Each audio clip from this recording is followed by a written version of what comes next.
नमस्कार साथीहरू, लोकसेवा तयारी कक्षा अन्तर्गत हामीले पहिलो भाग 1 लिएर आएका छौँ। आजको भाग 1 अन्तर्गत सङ्घीय खरिदार पदको हामीले सङ्घीय खरिदार पदको पहिलो चरणका लागि पहिलो चरणका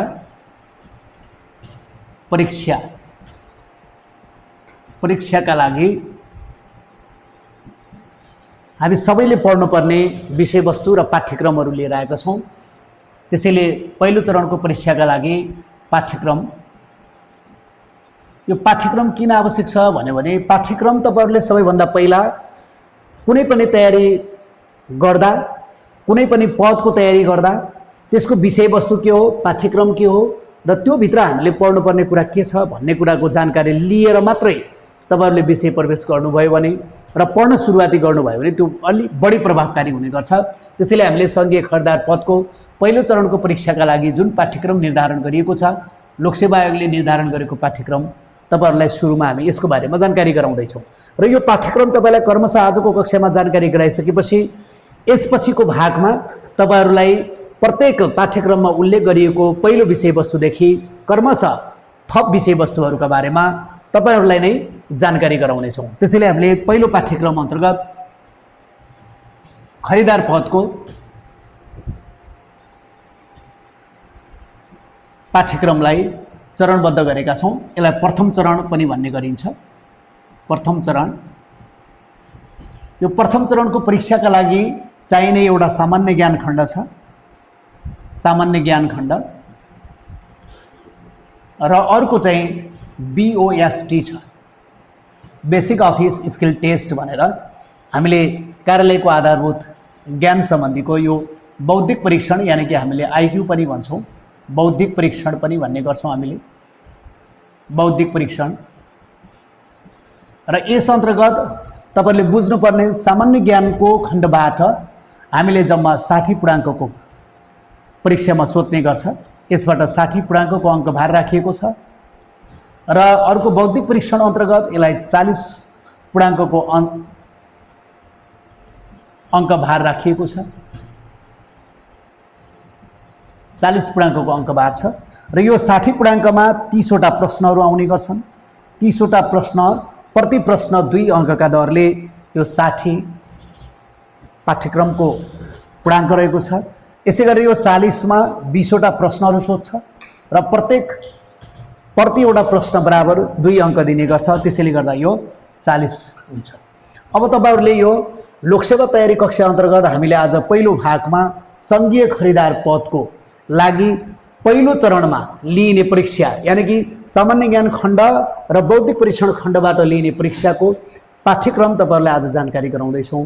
त्यो पाठ्यक्रमबाट तपाईहरुले सिक्नुपर्ने मुख्य कुरा चाहिँ भोलि क्लासहरू लिँदै जाँदा अथवा आगामी दिनहरूमा हामीले क्लासहरू लिँदै जाँदा तपाईहरुलाई पाठ्यक्रम स्पष्ट रूपमा जानकारी छ भने तपाईहरुलाई पढ्न सजिलो हुन्छ।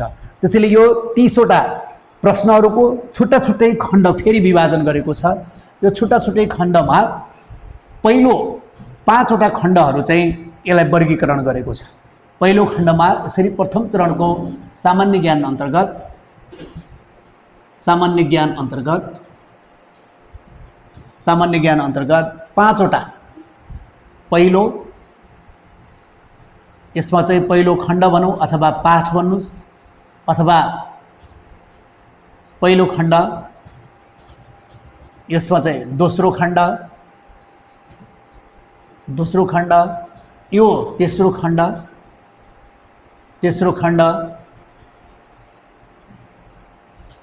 चौथो खण्ड र पाँचौं खण्ड गरी 5 वटा इकाइहरू छन्। यो 5 वटा इकाइमा प्रत्येक इकाइमा जम्मा 6 वटा प्रश्न सोधिन्छ, 2 अङ्कका दरले 12। यसै गरेर हरेकमा 6 × 2 अनि 12 पूर्णाङ्क, 6 × 2 बराबर 12 पूर्णाङ्क, 6 × 2 बराबर 12 पूर्णाङ्क र यसमा पनि 6 × 2 गरेर 12 पूर्णाङ्क गर्दा 5 वटा युनिटबाट अथवा सामान्य ज्ञानको 5 वटा खण्डबाट 60 पूर्णाङ्कको जम्मा कति आयो 60 पूर्णाङ्कको चाहिँ हामीले यो पढ्नुपर्ने विषयवस्तु छ। त्यसैले तपाईहरु सबैभन्दा पहिला यो पाठ्यक्रम संघीय खरिदार पदको पाठ्यक्रम विस्तृत रूपमा तपाईहरुले जान्नुभयो र यसलाई सम्झिनुभयो भने हामीले त्यो कसरी सम्झाउने र त्यो विषयवस्तुमा कसरी प्रवेश गर्ने भन्ने कुराहरू आगामी दिनमा तपाईहरुलाई सिकाउँदै जान्छौं। त्यसैले यो पहिलो खण्ड के छ भनेर अब हामी यहाँ पहिलो खण्ड अन्तर्गत प्रवेश गर्दछौं। यहाँहरुले देखिसक्नु भएको छ कि प्रथम चरणमा सामान्य ज्ञान खण्ड अन्तर्गत अहिले हामीले बौद्धिक खण्डलाई छोडिदिएका छौं। पहिलो खण्डमा के छ, दोस्रो खण्ड, तेस्रो खण्ड, चौथो खण्ड र पाँचौं खण्ड। या तपाईले सम्झिदाखेरि पहिलो युनिट अथवा पहिलो एकाइ, दोस्रो एकाइ, तेस्रो एकाइ, चौथो र पाँचौं एकाइ भनेर सम्झिन सक्नुहुन्छ। र पहिलो खण्ड अथवा पहिलो एकाइ भित्र हामी के उल्लेख गरेको छ त्यो विषयमा जानकारी गराउँछौं।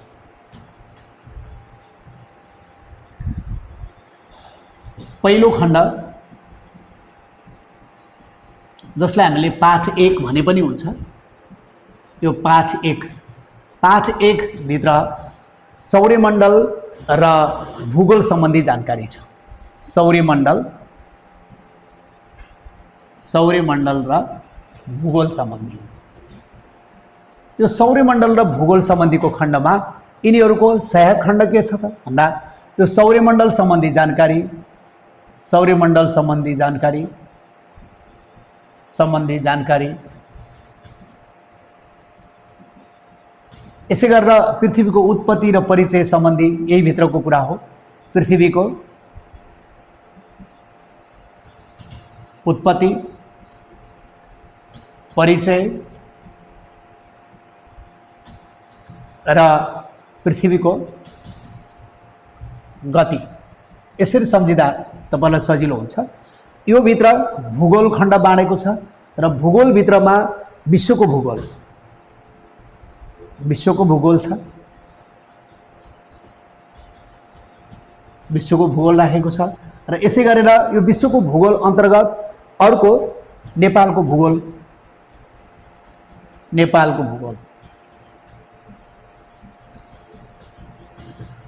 यी मूलभूत विषयवस्तुका बारेमा पहिलो खण्डमा, सामान्य ज्ञानको पहिलो खण्डमा यस विषयवस्तुमा हामी जानकारी लिन्छौं। फेरि मैले तपाईलाई याद गराएँ कि हामीले प्रथम चरणमा खरिदार पदको लागि सामान्य ज्ञान पढ्दा अथवा पहिलो खण्डमा हामीले पढ्नुपर्ने पहिलो पाठभित्र, पहिलो एकाइभित्र के रहेछ त भन्दा सौर्यमण्डल र भूगोल सम्बन्धी जानकारी रहेछ। यो सौर्यमण्डल र भूगोल सम्बन्धी पनि हामीले सौर्यमण्डलका बारेमा यो सम्बन्धी विस्तृत जानकारी पढ्छौं र पृथ्वीको उत्पत्ति, परिचय र गतिका विषयमा जानकारी गर्छौं। र विश्वको भूगोल अन्तर्गत यहाँहरूलाई थाहा छ विश्वको भूगोल अन्तर्गत के छ भन्दाखेरि यो महादेश, महासागर, ध्रुव, अक्षांश, देशान्तर, समय, दूरी, पर्वत श्रृङ्खला र जलवायु परिवर्तन सम्बन्धी जानकारीहरू छन्। यो विविध प्रश्नहरू यो विश्वको भूगोल अन्तर्गत हामीले चाहिँ त्यो विषयवस्तु राखेको छ। नेपालको भूगोलमा पनि धरातलीय स्वरूप, भौगोलिक अवस्था र नेपालको भूधरातल सम्बन्धी मानव जीवनमा परेको प्रभाव सम्बन्धीका कुराहरू छन्। यो पहिलो खण्ड अन्तर्गतको हामीले चाहिँ पाठ्यक्रम हो भनेर सम्झिँदा हुन्छ। पहिलो खण्डमा एकचोटि फेरि हेर्नुस् त, पहिलो खण्ड पाठ 1 मा सौर्यमण्डल र भूगोल भन्ने शीर्षकमा केही महत्त्वपूर्ण विषयवस्तु राखेको छ। सौर्यमण्डल सम्बन्धी जानकारी छ, पृथ्वीको उत्पत्ति र परिचय सम्बन्धी जानकारी छ, विश्वको भूगोल सम्बन्धी, नेपालको भूगोल सम्बन्धी विस्तृत जानकारीहरू हामीले पहिलो खण्डमा पढ्नेछौँ। यसै गरेर दोस्रो खण्डमा, यसैको दोस्रो खण्ड अथवा दोस्रो युनिट भन्नुस्, दोस्रो पाठ भन्नुस्, दोस्रो खण्ड छ। दोस्रो खण्ड भन्नेबित्तिकै पाठ 2 भनेर भने पनि हुन्छ तपाईहरुले। पाठ 2 मा, यो पाठ 2 मा के छ भने पाठ 2 अन्तर्गत इतिहास सम्बन्धी जानकारी छ। इतिहास भनेर सम्झिएको छ। यो खण्ड 2 मा इतिहासको बारेमा जानकारी गराएको छ। इतिहास भित्र पनि के छ भन्दा विश्वको इतिहास भित्रमा विश्वको इतिहास छ। यसै गरेर विश्वको इतिहासपछि नेपालको इतिहास छ। यो दुईटा इतिहासलाई एउटै खण्डमा राखेको छ, विश्वको इतिहास र नेपालको इतिहास। यो विश्वको इतिहासभित्र हामीले पढ्नुपर्ने कुरा के छ भने विश्वको इतिहासभित्र खरिदारका लागि, संघीय खरिदार पदका लागि हामीले तयारी गर्दाखेरि यो विशेष गरी औद्योगिक क्रान्ति या चाहिँ गौरवमय क्रान्ति, रुसी अक्टोबर क्रान्ति भारतीय स्वतन्त्रता सङ्ग्राम, प्रथम विश्वयुद्ध, द्वितीय विश्वयुद्ध र अमेरिकी स्वतन्त्रता सङ्ग्रामसँग सम्बन्धित विषयवस्तुमा हामीले पढ्नेछौँ। त्यसै गरेर नेपालको इतिहास सम्बन्धी के छ भन्दा नेपालको इतिहासको 3 चरणको नेपालको इतिहासलाई विभाजन गरेको छ। यो प्राचीनकालीन इतिहास, प्राचीनकालीन इतिहास, यसै गरेर मध्यकालीन इतिहास अथवा यसलाई मल्लकालीन पनि भन्ने गरिन्छ। मल्लकालीन इतिहास, मल्लकालीन इतिहास है। अब यो मल्लकालीन इतिहासपछि आधुनिक इतिहास, नेपालको आधुनिक इतिहास भनेर भन्छ। आधुनिक इतिहास यो पृथ्वीनारायण शाहले नेपाल एकीकरण गरेदेखि हालसम्मको इतिहासलाई आधुनिक इतिहास भन्यो। प्राचीनकालीन इतिहास भन्ने बित्तिकै हामीले थाहा पाइसक्यौँ कि मल्लकालीन समयभन्दा अगाडिको यो किराँतकालीन, लिच्छवीकालीन हैन, र पछिल्लो मल्लकालीन भन्न बित्तिकै हामीले मध्यकालीन इतिहास भनेर चिन्ने गर्दछौँ र आधुनिक इतिहास भनेर। यो दोस्रो खण्डमा इतिहास सम्बन्धी, नेपालको इतिहास र विश्वको इतिहास सम्बन्धी हामीलाई जानकारी दिएको छ यो दोस्रो खण्डमा। यो दोस्रो खण्डमा पनि आउने प्रश्नको सङ्ख्या कति हो त भन्दा 6 वटा प्रश्न आउँछन्। 2 अङ्क भारका हिसाबले 12 अङ्क भार यसमा पनि पर्दछ। यसै गरेर तेस्रो खण्ड अथवा पाठ 3 मा, पाठ 3 अन्तर्गत खण्ड 3 भने पनि हुन्छ, पाठ 3 भनेर बुझे पनि हुन्छ। हामीले कसरी बुझ्छौँ त्यसमा चाहिँ हामीमा भर पर्ने कुरा हो। यो पाठ 3 अन्तर्गत कुन कुन विषयवस्तुमा पढ्नुपर्छ भन्ने हुनसक्छ। यो नेपालको आर्थिक, नेपालको यो चाहिँ सामाजिक, आर्थिक, सामाजिक आर्थिक अवस्था र नेपालको सामाजिक आर्थिक अवस्थाका बारेमा जानकारी गराएको छ यसमा। यसै गरेर नेपालको सामाजिक आर्थिक अवस्था लगायत अर्को हामीले प्रथा परम्परा भन्ने बित्तिकै बुझ्छौँ। यसका चाहिँ तपाईँको जात जाति, भाषा भाषी, धर्म संस्कृति भन्ने बुझ्छौँ हैन। अर्को नेपालको विशेष गरेर परिवेशसँग सम्बन्धित विषयवस्तु हामीले जानकारी लिने गरेका छौँ। यो पाठ 3 अन्तर्गत छ। अर्को छ यसमा आर्थिक विकासका सूचकहरू, आर्थिक विकासका सूचकहरू छन्, आर्थिक विकासका सूचकहरू र आर्थिक विकासका पक्षहरू पनि छन् यसमा। आर्थिक विकासका पक्षहरू, आर्थिक विकासका पक्षहरू छन्। नेपालको सामाजिक आर्थिक अवस्था, नेपालको सामाजिक र आर्थिक अवस्थाका बारेमा यसमा जानकारी गराएको छ र आर्थिक विकासका पक्षहरू र अर्को चाहिँ तेस्रो खण्डमा नेपालको शासन पद्धति भनेर यहाँहरूले चिन्न सक्नुहुन्छ। शासन पद्धति, नेपालको शासन पद्धति अथवा प्रणाली, यस अन्तर्गत नेपालको संविधान, नेपालको संविधान, नेपालको शासन पद्धति अन्तर्गत नेपालको संविधान र संवैधानिक रूपमा भएको व्यवस्था सम्बन्धी हो। सङ्घीयता,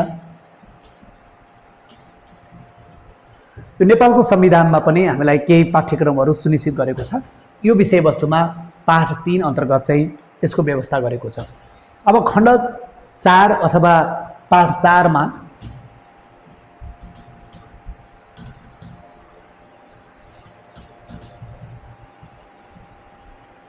खण्ड 4 अथवा पाठ 4 अन्तर्गत वैज्ञानिक आविष्कारहरू,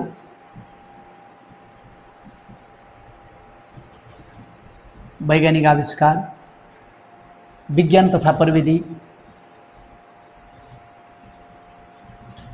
विज्ञान तथा प्रविधि, नवीनतम प्रविधि,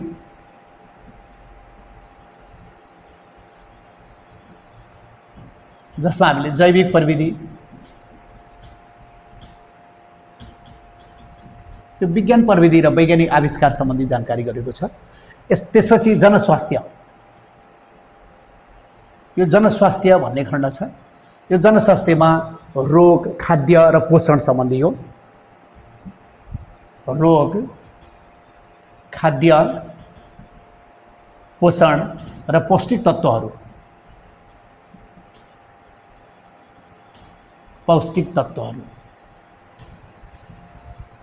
यो सम्बन्धी जानकारी गराएको छ। रोग, खाद्य, पोषण र पौष्टिक तत्त्वहरूका बारेमा जनस्वास्थ्य अन्तर्गत। अर्को वातावरण, जो वातावरण सम्बन्धी जानकारी छ। यहाँहरूले यो खण्ड 4 अथवा पाठ 4 मा यो विषयवस्तुमा हामीले चाहिँ छलफल गर्नेछौँ र वैज्ञानिक आविष्कारहरू, विज्ञानका आविष्कारहरू, प्रविधिहरू, आधुनिक अथवा वैज्ञानिक प्रविधिहरू, नवीनतम प्रविधिहरू, जैविक प्रविधिहरू, जनस्वास्थ्य सम्बन्धी रोग, खाद्य, पोषण र पौष्टिक तत्त्वहरू, वातावरण सम्बन्धी हामीले छलफल गर्नेछौँ। यसै गरेर खण्ड 5 जसलाई हामीले पाठ 5 भने पनि हुन्छ। खण्ड 5 अथवा पाठ 5 एकाइ 5 मा यो खण्ड 5 र पाठ 5 अन्तर्गत अन्तर्राष्ट्रिय सम्बन्ध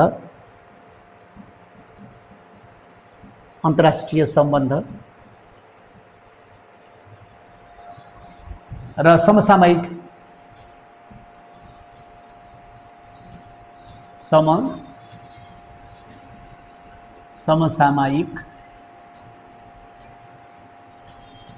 विषय वा समसामयिक विषय वा गतिविधिहरू सम्बन्धी भनौँ न, यसको बारेमा जानकारी गराएको छ। यो अन्तर्राष्ट्रिय सम्बन्ध अन्तर्गत अन्तर्राष्ट्रिय सम्बन्धका विषयमा अन्तर्राष्ट्रिय सङ्गठनहरू, संयुक्त राष्ट्र सङ्घको बारेमा, जस्तो संयुक्त राष्ट्र सङ्घ अनि क्षेत्रीय सङ्गठन जसमा सार्क पर्यो, हैन, आसियान पर्यो,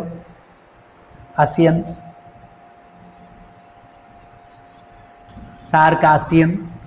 अर्को युरोपियन युनियन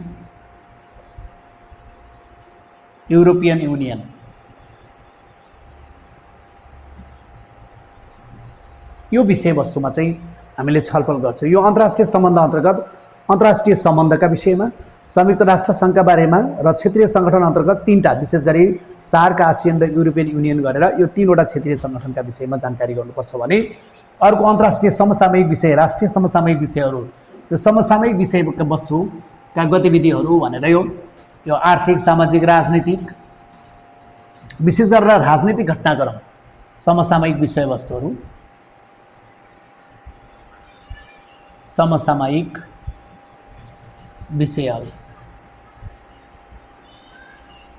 यो समसामयिक विषयवस्तुका बारेमा राष्ट्रिय स्तरका घटनाक्रमहरू,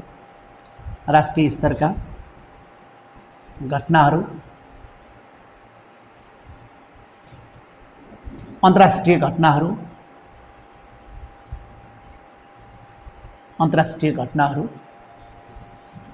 अन्तर्राष्ट्रिय व्यक्तित्वहरू,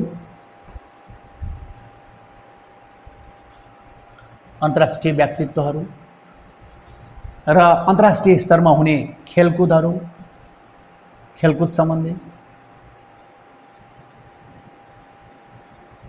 अन्य चाहिँ अन्तर्राष्ट्रिय स्तरमा घटेका प्राकृतिक घटनाहरू हुन सक्छन्, भूकम्प,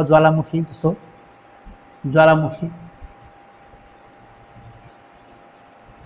र अन्य विविध राजनीतिक घटनाक्रम भन्दा अझ सबैभन्दा राम्रो होला राजनीतिक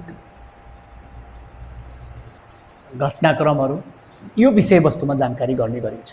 त्यसैले यहाँहरू सबैजनालाई मैले आज पहिलो भागमा लोकसेवा तयारी कक्षा अन्तर्गत हामीले सङ्घीय खरिदार पदका लागि तयारी कक्षाको सुरुवाती गर्नुभन्दा अगाडि हामीले त्यो पाठ्यक्रमका विषयवस्तुमा जानकारी गर्नुपर्ने हुन्छ, जानकारी लिनुपर्ने हुन्छ। पाठ्यक्रम भन्न बित्तिकै एउटा दर्पण हो, तयारी कक्षा लिने साथीहरूका लागि ऐनाको रूपमा काम गर्छ र पाठ्यक्रमको जानकारी यदि हामीलाई भएन भने हामी कुन विषयवस्तु पढिरहेका छौँ, कुन तरिकाले पढिरहेका छौँ र कति समय हामीले पढिरहेका छौँ भनेर समय व्यवस्थापन गर्नका लागि, हाम्रो पढाइलाई प्रभावकारी बनाउनका लागि, हाम्रो पढाइ कहाँ कसरी भइरहेको छ भनेर जाँच गर्नका लागि यो पाठ्यक्रम अनिवार्य हुन्छ। त्यसैले पाठ्यक्रम नजानिकन विषयवस्तुमा प्रवेश गर्न सकिँदैन। मैले फेरि तपाईहरुलाई छोटकरीमा रिभिजन गरेँ। कि सङ्घीय खरिदार पदको खुल्ला प्रतियोगितात्मक परीक्षाका लागि तयारी गर्दा पहिलो चरणको परीक्षा अन्तर्गत 2टा खण्डमा हामीलाई परीक्षाका प्रश्नहरू निर्माण गर्ने गर्छ। एउटा सामान्य ज्ञान खण्ड, अर्को चाहिँ बौद्धिक परीक्षण खण्ड, जसलाई हामीले BOST भनेर जानकारी गराएका छौँ। त्यो बौद्धिक परीक्षण अन्तर्गत 40 पूर्णाङ्कको हुनेछ भने 20वटा प्रश्नहरू सोधिनेछन् र अर्को सामान्य ज्ञान 60 पूर्णाङ्कको हुनेछ भने 30वटा प्रश्नहरू सोधिनेछन्। ती 30वटा प्रश्न र 60 पूर्णाङ्कका लागि हामीले यो 5वटा खण्डमा सामान्य ज्ञानलाई बाँडेको छ। पहिलो खण्ड सौर्यमण्डल र भूगोल सम्बन्धी, दोस्रो खण्ड इतिहास सम्बन्धी, तेस्रो खण्ड सामाजिक आर्थिक अवस्था र त्यसको शासन पद्धति सम्बन्धी, चौथो खण्ड हामीले विज्ञान प्रविधि स्वास्थ्य र वातावरण सम्बन्धी र पाँचौं खण्ड विशेष गरेर अन्तर्राष्ट्रिय सम्बन्ध सङ्घ संस्था र समसामयिक विषयवस्तु सम्बन्धी गरेर 5वटा खण्डमा बाँडेको छ। फेरि मैले तपाईँलाई याद गराएँ, पहिलो खण्डमा के छ भनेर तपाईँलाई सम्झिनु पर्यो भने पहिलो खण्ड अन्तर्गत पढ्नुपर्ने सौर्यमण्डल र भूगोल सम्बन्धी, त्यसमा नेपालको भूगोल, विश्वको भूगोल र सौर्यमण्डल सम्बन्धीको जानकारी। दोस्रोमा के पढ्नुपर्ने छ भनेर तपाईँले सम्झिनु पर्यो भने दोस्रो खण्ड अन्तर्गत इतिहासका बारेमा जानकारी गर्नुपर्नेछ। त्यो इतिहास अन्तर्गत नेपालको इतिहास र विश्वको इतिहास। त्यो विश्वको इतिहासमा विशेष गरेर औद्योगिक क्रान्ति, गौरवमय क्रान्ति, रुसी अक्टोबर क्रान्ति, फ्रान्सको राज्य क्रान्ति, त्यसै गरेर भारतीय स्वतन्त्रता सङ्ग्राम, अमेरिकी स्वतन्त्रता सङ्ग्राम, प्रथम विश्वयुद्ध, द्वितीय विश्वयुद्ध छ भने नेपालको इतिहासलाई 3 कालखण्डमा बाँडेको छ। प्राचीनकालीन इतिहास, मल्लकालीन वा आधुनिक, मध्यकालीन इतिहास र आधुनिक इतिहास गरेर 3वटा इतिहासमा बाँडेको छ। त्यो 3टा विषयवस्तुमा हामीले पढ्नुपर्ने छ। यो चाहिँ विशेष गरेर इतिहास सम्बन्धी जानकारी छ। दोस्रो खण्डमा नेपालको इतिहास र विश्वको इतिहास सम्बन्धी जानकारी छ। तेस्रो खण्डमा नेपालको सामाजिक अवस्था, आर्थिक अवस्था र शासन पद्धति सम्बन्धी जानकारी छ। चौथो खण्डमा विज्ञान प्रविधि सम्बन्धी, सूचना प्रविधि सम्बन्धी, स्वास्थ्य जनस्वास्थ्य सम्बन्धी र वातावरण सम्बन्धीको खण्ड छ। पाँचौं खण्डमा अन्तर्राष्ट्रिय सम्बन्ध र समसामयिक विषयवस्तुहरू सम्बन्धी जानकारी छ।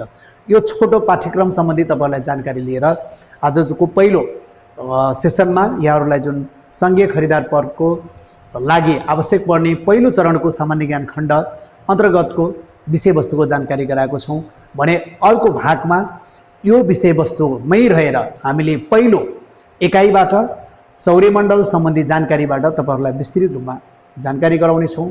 त्यस विषयवस्तुमा पठन पाठन सुरु गराउनेछौँ र तपाईँहरूले यो पाठ्यक्रमलाई दिमागमा राखेर सम्झेर आत्मसात गरेर आफ्नो तयारीलाई, पूर्व तयारी कक्षालाई प्रभावकारी बनाउनुहोला। अन्त्यमा यहाँहरू सम्पूर्णलाई जुन विषयवस्तुको बारेमा ध्यानपूर्वक सुन्नुभएको छ धन्यवाद दिँदै जाँदा जाँदै यहाँहरू बिचमा म एउटा अनुरोध गर्न चाहन्छु कि तपाईँहरूले यो भिडियो यदि मन पर्यो र आफूलाई ज्ञानवर्धक लागेको छ भने भिडियोलाई विशेष गरेर युट्युब च्यानलमा सब्सक्राइब गर्नुहोला र दिएको बेल आइकन पनि यहाँहरूले चाहिँ क्लिक गर्नुहोला र बेल आइकन क्लिक गर्न बित्तिकै तपाईँहरूलाई यो भिडियो तपाईँहरूको बिचमा पुग्नेछ र तपाईँलाई यो भिडियो मन परेको छ भने लाइक, कमेन्ट, सेयर गरेर सहयोग गरिदिन अनुरोध गर्दछु। धन्यवाद।